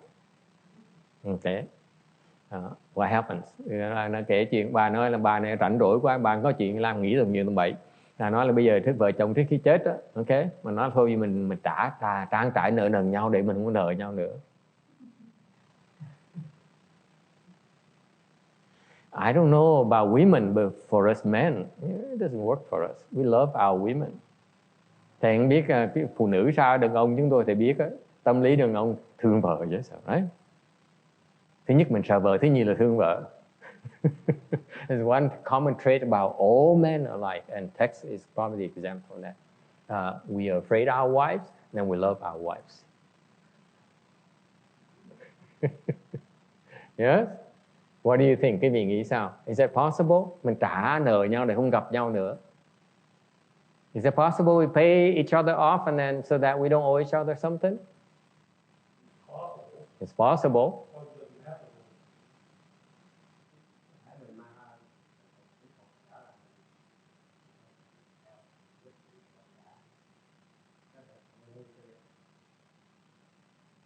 Yes. So maybe it's not possible to do that because of the law of cause. The way that she puts it is that I would do it this way. I would do Susan. If you want to do that, and it's too late for you now, hubby gone, right? He's still alive? And there's still hope. There's still hope. Hỏi chồng đi chưa? Chồng chưa. Còn có gì? What you do is you don't know how to pay off your debt. Sự thật làm sao mình biết nợ bao nhiêu được. You know how much you owe? I know my wife still owes me. That's all I know. My ex-wife still owes me, I feel. How do you know? I just know. Okay, my point is this. We don't know. Sao mình biết mình nợ bao nhiêu được, right? We don't know. Okay? So it's best, the way you do it, okay, is that you say, I forgive all the debts you owe me. That's better. Agree. Mình không biết nợ bao nhiêu, thành tốt nhất mình nói thôi mình xóa nợ đi. Mà bỏ qua đi. Then it can be erased. Yes? In principle, theo cái lý thuyết là cái vị xóa nợ nhau, bỏ qua cái nợ thì có thể bằng được. Okay? But then what for? What for? Susan, it doesn't make sense. You erase your debt from your husband, you still owe debt to the other husband. You know, thầy nói với cái cô này nghe, cô xóa cái nợ với ông chồng này, vẫn còn nợ với ông chồng kia. And then so when she goes into number 10, thành cô vào cái hữu này á, she finds the other husband. Cô chạy tới cô kiếm cái ông chồng kia. How does it help? Huh? You see the point? Oh, so you erase the next one, and then there's another one. There's a third one. You have so many husbands and wives. I have to tell you the truth, Susan. You also have wives.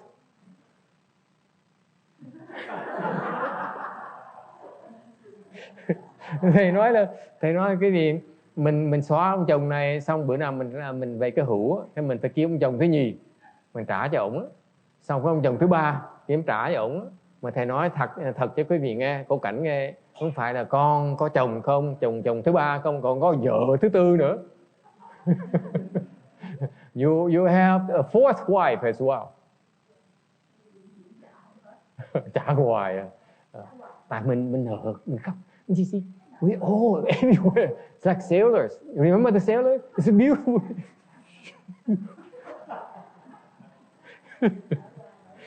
It's true. I mean, you laughing, but I'm like, God, you have to take me serious. Please trust me. It's true. I know it's funny. I know I use humor to explain these important, profound principles to you, but it's so true. It is true. This is true. Lifetime after lifetime, we like this. Yes, sir.